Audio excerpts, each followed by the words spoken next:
All right, time for James and the Giant Peach. So my question yesterday was, what happens to the green things that James has? And so if you guys remember last time, James had that bag of green things and he's running with it and he trips and falls and all of the green things fall onto the ground, right? And then they went into the ground and he was underneath this big peach tree or this old peach tree in the garden, right? And then, so then what happened after that? Do you guys remember? James's aunts saw a peach growing on the tree, right? And not just a peach growing, but it seems to be getting bigger and bigger and bigger. All right, so let's go ahead and go into our reading for today. Today we're going to read chapter 7 and 8, and I have two questions for you today. Our first one is, what do you think is making the peach grow so large? All right, so think about that one. And number 2, what does James's aunts tell him to do at the end of chapter 8? So those are your two questions. Think about those as we read today. Chapter 7. The two women and the small boy stood absolutely still on the grass underneath the tree, gazing up at this extraordinary fruit. James's little face was glowing with excitement. His eyes were as big and bright as 2 stars. He could see the peach swelling larger and larger, as clearly as if it were a balloon being blown up. In half a minute, it was the size of a melon. In another half minute, it was twice as big again. Just look at it growing, Aunt Spiker cried. Will it ever stop? Aunt Sponge shouted, waving her fat arms and starting to dance around in circles. And now it was so big it looked like an enormous butter-colored pumpkin dangling from the top of the tree. Get away from that tree trunk, you stupid boy, Aunt Spiker yelled. The slightest shake and I'm sure it'll fall off. It must weigh 20 or 30 pounds at least.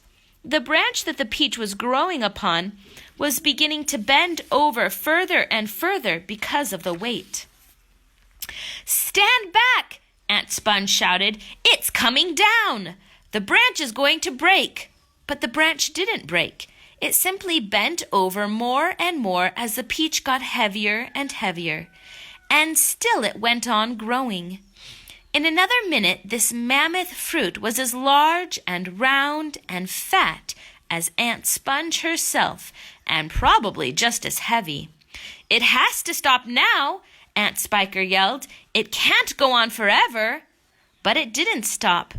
Soon it was the size of a small car and reached halfway to the ground.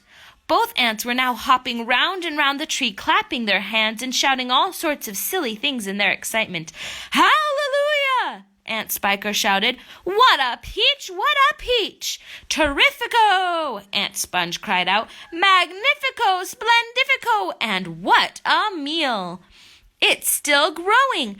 I know! As for James, he was so spellbound by the whole thing that he could only stand and stare and murmur quietly to himself. Oh, isn't it beautiful? It's the most beautiful thing I've ever seen. Shut up, you little twerp, Aunt Spiker snapped, happening to overhear him. It's none of your business. That's right, Aunt Sponge declared. It's got nothing to do with you whatsoever. Keep out of it. Look, Aunt Spiker shouted. It's growing faster than ever now. It's speeding up. I see it, Spiker. I do. Bigger and bigger grew the peach, bigger and bigger and bigger. Then at last, when it had become nearly as tall as the tree that it was growing on, as tall and wide, in fact, as a small house, the bottom part of it gently touched the ground, and there it rested. It can't fall off now, Aunt Sponge shouted. It's stopped growing, Aunt Spiker cried. No, it hasn't. Yes, it has. It's slowing down, Spiker. It's slowing down, but it hasn't stopped yet. You watch it. There was a pause. It has now. I believe you're right. Do you think it's safe to touch it? I don't know. We'd better be careful.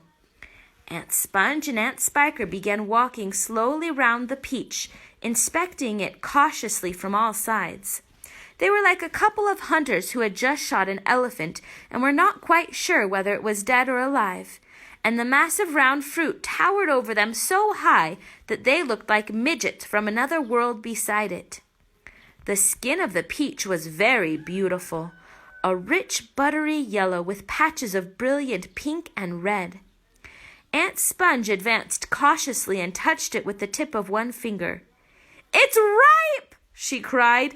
"It's just perfect! Now look here, Spiker. Why don't we go and get a shovel right away and dig out a great big chunk of it for you and me to eat?" "No," Aunt Spiker said. "Not yet." "Why ever not?" "Because I say so." "But I can't wait to eat some," Aunt Sponge cried out. She was watering at the mouth now, and a thin trickle of spit was running down one side of her chin. "My dear Sponge," Aunt Spiker said slowly, winking at her sister and smiling a sly, thin-lipped smile. "There's a pile of money to be made out of this, if only we can handle it right. You wait and see." Chapter 8. The news that a peach almost as big as a house had suddenly appeared in someone's garden spread like wildfire across the countryside, and the next day a stream of people came scrambling up the steep hill to gaze upon this marvel. Quickly, Aunt Sponge and Aunt Spiker called in carpenters and had them build a strong fence round the peach to save it from the crowd, and at the same time these two crafty women stationed themselves at the front gate with a large bunch of tickets and started charging everyone for coming in. "Roll up! Roll up!" Aunt Spiker yelled. "Only 1 shilling to see the giant peach." "Half price for children under 6 weeks old," Aunt Sponge shouted. "1 at a time, please. Don't push, don't push. You're all going to get in. Hey, you! Come back there! You haven't paid?" By lunchtime, the whole place was a seething mass of men, women, and children, all pushing and shoving to get a glimpse of this miraculous fruit.